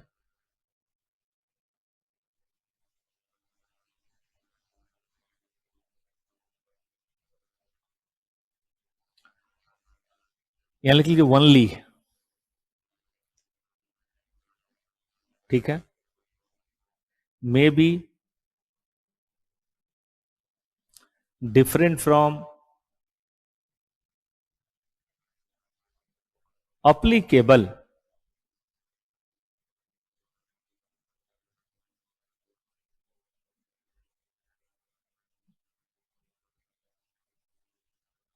assets and liability या इंडेस on assets and liability.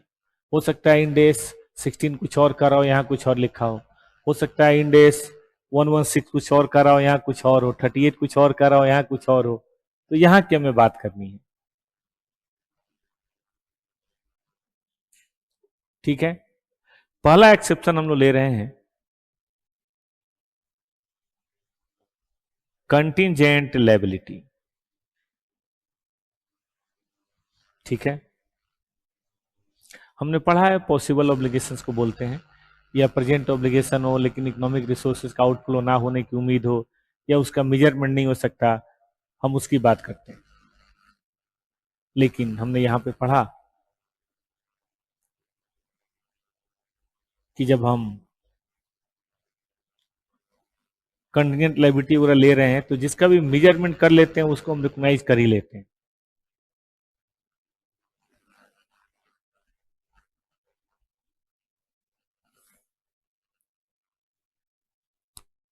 Contingent liability या कोई भी अदर लायबिलिटी, चलिए कंटिजेंट लायबिलिटी रखते हैं। नॉट एक्सपेक्टेड या नॉट प्रोबेबल, प्रोबेबल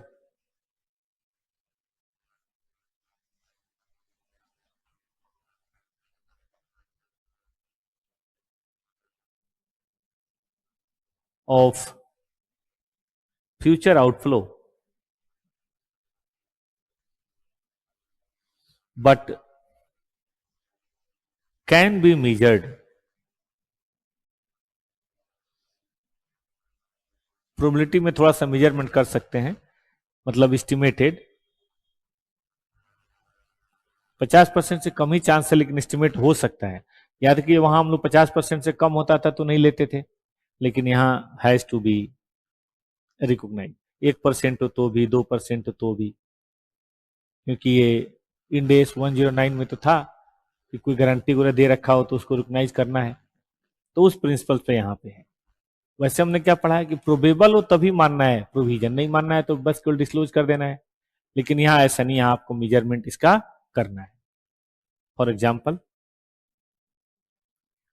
क्वेश्चन देखिए 15, ये गलती से आ गया, ये थ्योरी वाला पोर्शन अटैच हो गया है, आप इसको मत देखिए, आप ये देखिए। सूट फॉर डैमेज फाइल हुआ है और एलेज ब्रीच और ऑफ सर्टेन प्रोविजंस, ठीक है। बी ने कंटिजेंट लायबिलिटी के रूप में दिखाया था, लेकिन ए ने एक्वायर किया और कहा कि इसकी फेयर वैल्यू 2 मिलियन है, तो बताइए हम क्या करेंगे? हम 2 मिलियन को रिकॉग्नाइज करेंगे, ठीक बात है। आइए नंबर 2,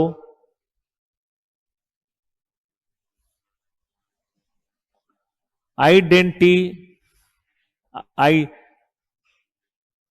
इंडेमनिफाइड, इंडेमनिफिकेशन एसेट, इतने लंबे लंबे नाम होते हैं बोलने में भी दिक्कत होती है। Indemnification asset,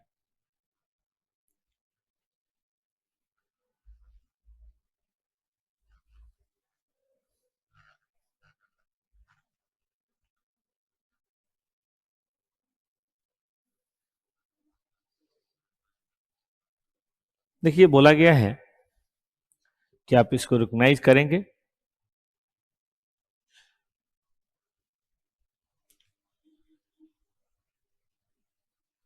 eight the same time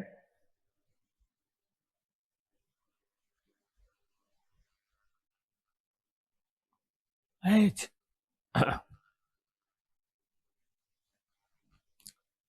it recognize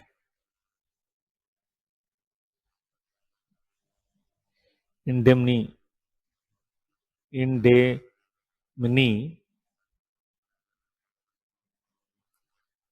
item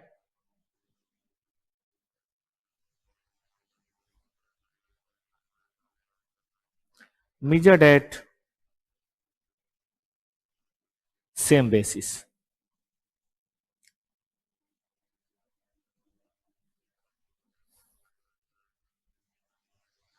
जिस बेसिस पे वो आपने किया है उसी बेसिस पे आपको ये भी करना है।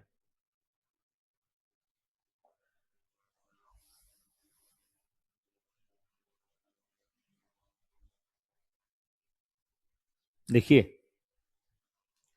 कंपनी ने एक्वायर किया है business combination on 1 April. B को किसी ने केस कर रखा था 250 करोड़ के लिए। सेलर कहा है कि हम आपको इंडेमनीफाई करेंगे अगर लॉस 100 से ज्यादा होता है। मतलब वैसे तो डर 250 का है, बट 100 आप जानिए 100 से एक्स्ट्रा होगा तो हम देंगे। ठीक है, अब हम ये सोच के चल रहे हैं कि प्रेजेंट ऑब्लिगेशन है और फेयर वैल्यू 250 है, तो बोलिए अगर फेयर वैल्यू में फिनेंशियल लायबिलिटी आप 250 मान रहे हैं तो फिनेंशियल एसेट कितना मानेंगे? 250 में से 100 हटा दीजिए, कितना? 150। ठीक बात है कि नहीं? क्योंकि वो इसने यही तो बोला है कि 150 से ऊपर जो भी, 100 से ऊपर जो भी होगा वो आपको मानना है। तो 100 से ऊपर मतलब 250 में 100 तो नहीं देगा, तो इसको भूल जाते हैं। 100 से ऊपर कितना है? 150। 150 को मान लेते हैं। ठीक बात है। आइए क्वेश्चन भी है इस पे, 15 और 16।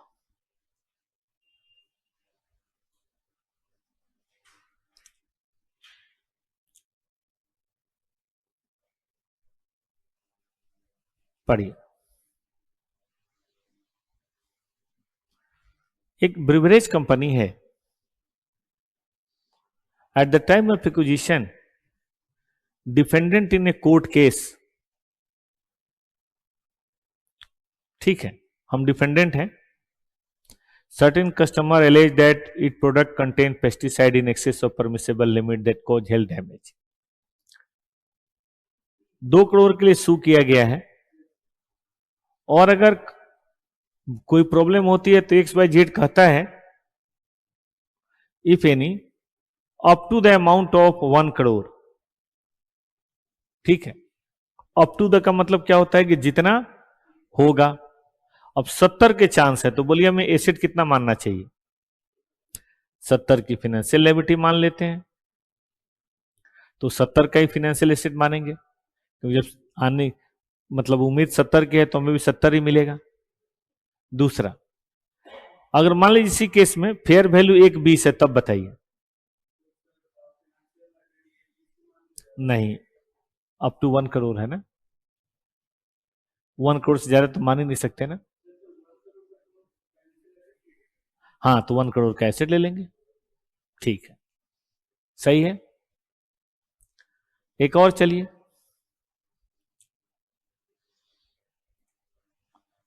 50 करोड़ है।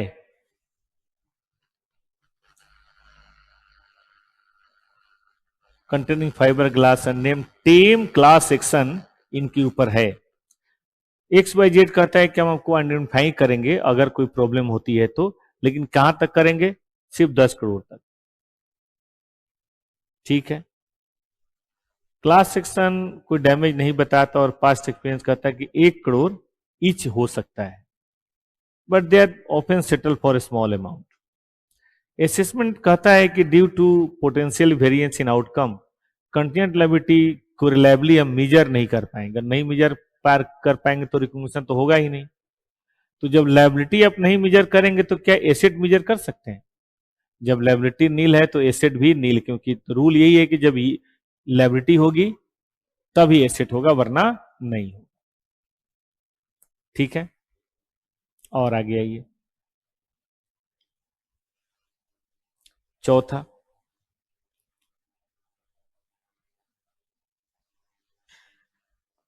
Asset held for sale.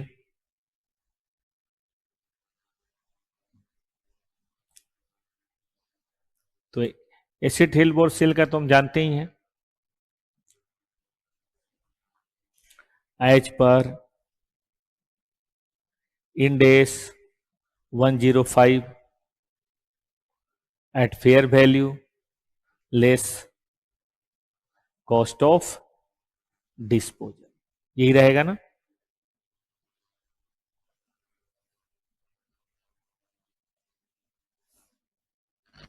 अब आगे आइए,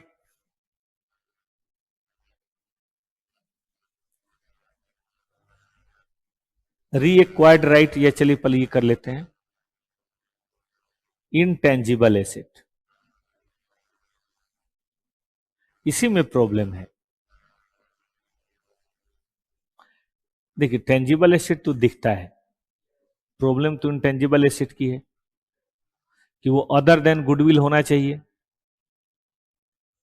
तो बोला गया कि भाई इंटेंजिबल एसेट में ना आपको सबसे पहले देखना है, इसको ना एक अलग कॉन्सेप्ट बना लीजिए कि इसमें बहुत सारी चीजें हैं। अभी एक्सेप्शन ही चल रहा है मेजरमेंट का, C16 measurement of intangible asset other than goodwill. Goodwill का तो खैर देखेंगे ही देखेंगे, वो तो बैलेंसिंग फिगर आता है, हम इसकी बात कर रहे हैं। सब एक्सेप्शन ही है। कहता है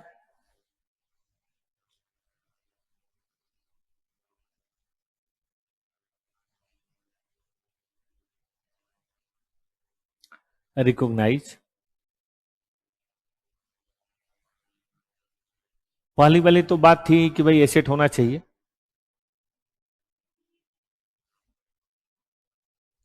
when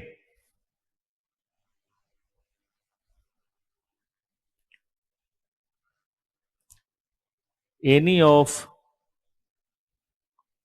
to criteria met out.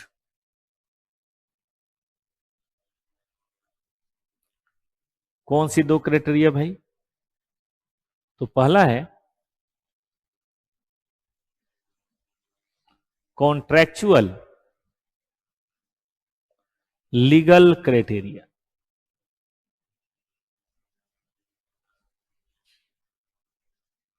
ठीक है, कॉन्ट्रैक्चुअल लीगल क्राइटेरिया। भाई ये क्या है?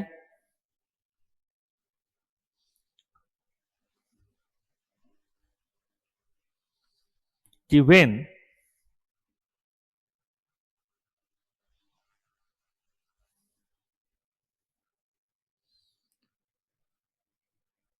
Contractual legal criteria is identifiable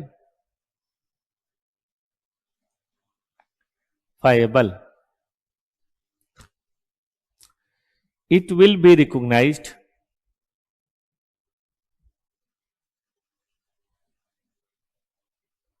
even not separable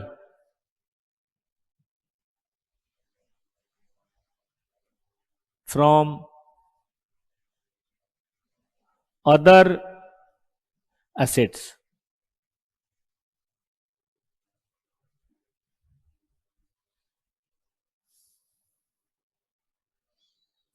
for example आपके पास एक लाइसेंस है और उसके तहत आप एक न्यूक्लियर पावर प्लांट चला रहे हैं। अब न्यूक्लियर पावर प्लांट ऐसे तो कोई चलाने नहीं देगा, अब वैसे लाइसेंस बेकार है। ये नहीं कि हम लाइसेंस किसी और को बेच दिए तुम भी चला लो न्यूक्लियर पावर प्लांट, ऐसा तो है नहीं, हम ही चला सकते हैं और वो पावर प्लांट के लिए और किसी काम तो आ ही नहीं सकता। तो ऐसे में ये सब एक ही एसेट है, लेकिन जब हम फेयर वैल्यू निकालेंगे तो दोनों की फेयर वैल्यू निकालेंगे। एसेट तो एक ही है, लेकिन हम जानते हैं इसमें लाइसेंस कुछ और बात है। एसेट एक है लेकिन देखा जाए तो चीज तो दो है ना, इसकी फेयर वैल्यू कुछ होगी और इसकी फेयर वैल्यू कुछ होगी। नहीं कर सकते दोनों की बड़ी वैल्यू हम लिखेंगे, लेकिन लिखेंगे जरूर, हमें पता है कि लाइसेंस की कदर है, ठीक है।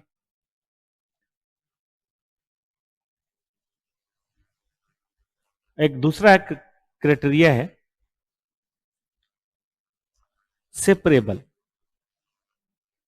सेपरेबिलिटी criteria.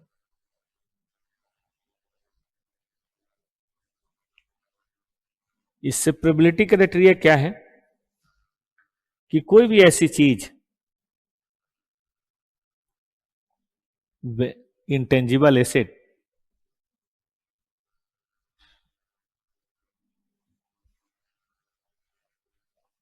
is capable of being separated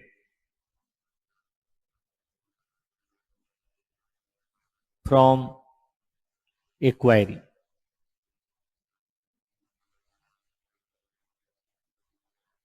Other asset and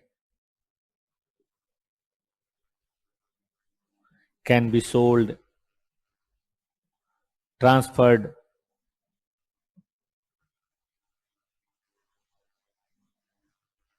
rented, exchange, मतलब कोई भी हम इसका काम कर सकते हैं।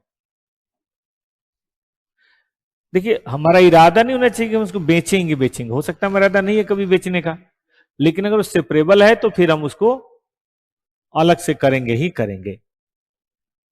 ठीक है, फॉर एग्जाम्पल बहुत प्यारा एग्जाम्पल है 17 number.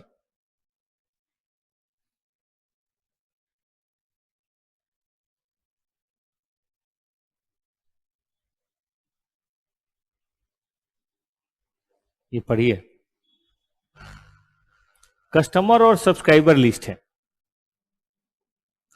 Frequently licensed and meet the separability criteria even if the acquirer believe that his customer list has been restricted different from other customer list। मतलब हमारा जो कस्टमर का लिस्ट है वो बाकी से अलग है। The fact that customer list are frequently licensed, इसका मतलब हम इसको सेपरेट कर सकते हैं। जैसे एक बार हमारे पास कोई वो एमबीए कॉलेज वाले आए, कई बार आते हैं कि सर आपके जो बच्चे होते हैं वो 10+2 पास होते हैं और सभी तो सीए बनते नहीं है, तो हमें उनका डाटा दीजिए। हमारे टेलीकॉलर उनको फोन करेंगे, अगर वो सीए में पास हो गए तो हम थोड़ा ना कुछ कहेंगे और वो हमारी बात भी क्यों मानेंगे, लेकिन पास जो नहीं होते हैं 1 आध साल में फाउंडेशन, उनके मन में छटपटाहट होती है कि कुछ तो करना है और वो अगले साल कहीं ना कहीं ट्राई जरूर करते हैं। एसओएल से तो लेते ही लेते हैं, लेकिन एसओएल के अलावा भी कहीं ना कहीं तो लगते ही हैं। तो वो हमारे प्रोस्पेक्टिव कस्टमर हैं, हम उनको फोन करके बात करेंगे, चाहे जहां एडमिशन ले लेना, हमारा कर्तव्य है काम करना, चाहे बीबीए के लिए, चाहे एलएलबी के लिए या किसी के लिए हम बात करेंगे और इसका पैसा बताइए अब क्या लेंगे। हमें कुछ नहीं समझ आया, हमें लगा कहीं फालतू में मिस यूज ना हो, कोई बेकार का परेशान ना करे, मैंने नहीं दिया। लेकिन हम एक बात बता रहे हैं कि वो आए थे और हम लोग के पास साल में 2000-3000 के करीब एडमिशन होता ही है, तो इतना एकदम फ्रेश वाला डाटा होता है, इसमें फाउंडेशन का 1000, 1200, 1500 बच्चे होते हैं। तो ये क्या है, एक तरह का इंटेंजिबल एसेट है ना। भले हमारा इरादा नहीं है उसको बेचने का, हम नहीं बेचते, लेकिन लोग बेचते होंगे तभी वो हमारे पास आए, वो बता भी रहते हैं आप नहीं देंगे तो क्या है, बाकी कोचिंग वाले सब ले जाते हैं। वो हम मतलब जब हम उन्होंने मना कर दिया तो ये बता के चले गए वो उन्होंने कहा चले जाओ यार, ठीक है कि नहीं। और ऐसे कई बार आते हैं। इसका मतलब क्या है, इसके अंदर सेपरेट करने की क्षमता है, सेलेबिलिटी है, ट्रांसफर हो सकता है, एक्सचेंज हो सकता है। तो ये एक तरह का बताइए क्या है, इंटेंजिबल एसेट है, ठीक है ना। और ऐसा कोई इंटेंजिबल एसेट है तो उसको आप रिकॉग्नाइज कर सकते हैं, ठीक है।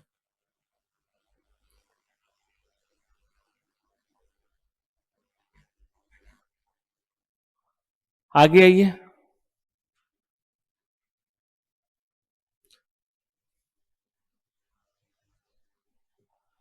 आइडेंटिफाई करने का कुछ गाइडलाइन भी दिया गया है, वो भी पढ़ लेते हैं। Number 2, guideline for identification of possible intangible asset,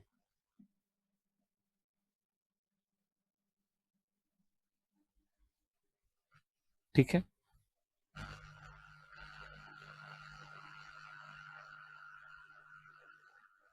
चलें आगे। देखिए बेटा, नंबर 1 है इंटरनल सोर्स।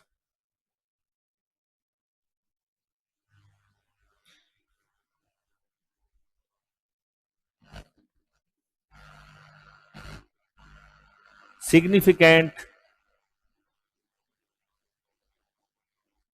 R&D cost. अब R&D कर रहे हैं तो चांस है कि भाई कोई टेक्नोलॉजी और रिलेटेड है ना, टेक्नोलॉजी रिलेटेड। बताइए क्या हुआ होगा बेटा? इंटेंजिबल कोई ना कोई बना होगा।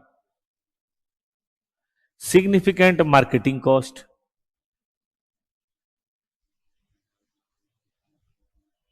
बहुत हेवी मार्केटिंग कॉस्ट हमने इनकर करा है, ठीक है। तो ऐसे में इंटेंजिबल में क्या हो सकता है? Distributor network. खर्च करेंगे तो कुछ ना कुछ तो आएगा ही, ठीक है ना। कुछ इस तरह का हो सकता है इंटेंजिबल। छोटा ये रखते हैं, बड़ा या नहीं। बी,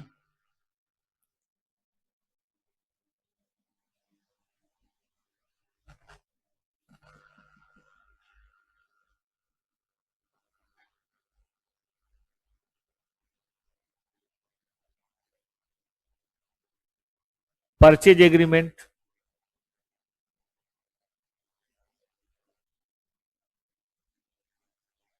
किसी के साथ सेल और परचेज का एग्रीमेंट हमने कर रखा हुआ है तो उससे ऐसा लगता है कि कुछ ना कुछ होगा।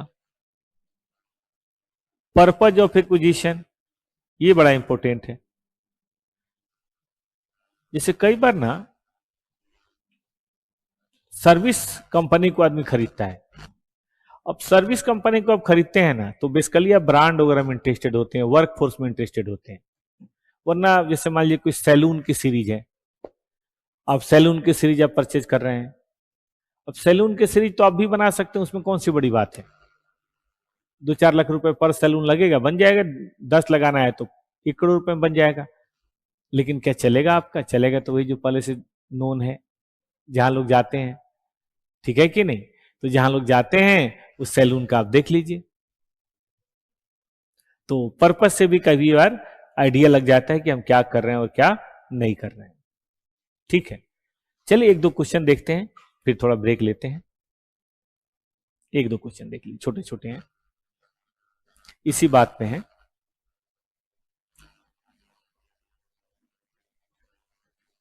17 नंबर देखिए।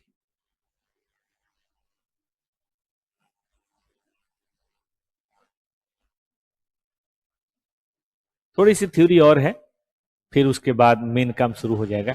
ये तो बहुत जरूरी थ्योरी है, इसी के बेसिस पे तो प्रैक्टिकल बनेगा। हाँ देखिए, हमने एक ऑनलाइन कंपनी खरीदी है कि हम रिटेल बिजनेस शुरू करना चाहते हैं। 10 मिलियन रजिस्टर्ड यूजर है उसके पास, ठीक है। और हमारे पास कोई इरादा नहीं है कि हम सेल कर, इरादा नहीं है, लेकिन हमारे पास 10 मिलियन है तो हमने क्यों खरीदा है बताइए? इसी 10 मिलियन रजिस्टर्ड यूजर के लिए, ताकि हम अपना काम शुरू कर सकें। इसका मतलब यहां पे एक इंटेंजिबल एसेट है, ठीक है कि नहीं। हम इसको इग्नोर नहीं कर सकते। एक फार्मास्यूटिकल कंपनी है, दूसरी फार्मास्यूटिकल कंपनी को खरीदा, जहां बहुत सिग्निफिकेंट R&D कॉस्ट हो चुका है। 2 नए ड्रग के बारे में जो अंडरगोइंग क्लिनिकल ट्रायल। एक जो है अभी रेगुलेटरी अप्रूवल नहीं मिला है, एक में हमें रेगुलेटरी अप्रूवल अभी नहीं मिला है। दूसरे वाले में 2 साल में मिल जाएगा, दूसरे वाले में अभी अभी ताजा ताजा मिल गया है। Drug revenue potential was one of the prime reason, और जिसके चलते हम एक्वायर कर रहे हैं। तो बताइए, क्या रेवेन्यू पोटेंशियल होने से आप इंटेंजिबल एसेट के रूप में इसको रिकॉग्नाइज करेंगे? एक में परमिशन नहीं मिली है लेकिन काम बहुत हुआ है, खर्चा बहुत हुआ है। बिल्कुल, दोनों ही आइडेंटिफाइबल एसेट्स हैं, हम इनको रिकॉग्नाइज करेंगे क्योंकि खर्चा भी हुआ है और हमारा ऑब्जेक्टिव यही है कि ये 2 हमें मिल जाए, ठीक है, चलिए।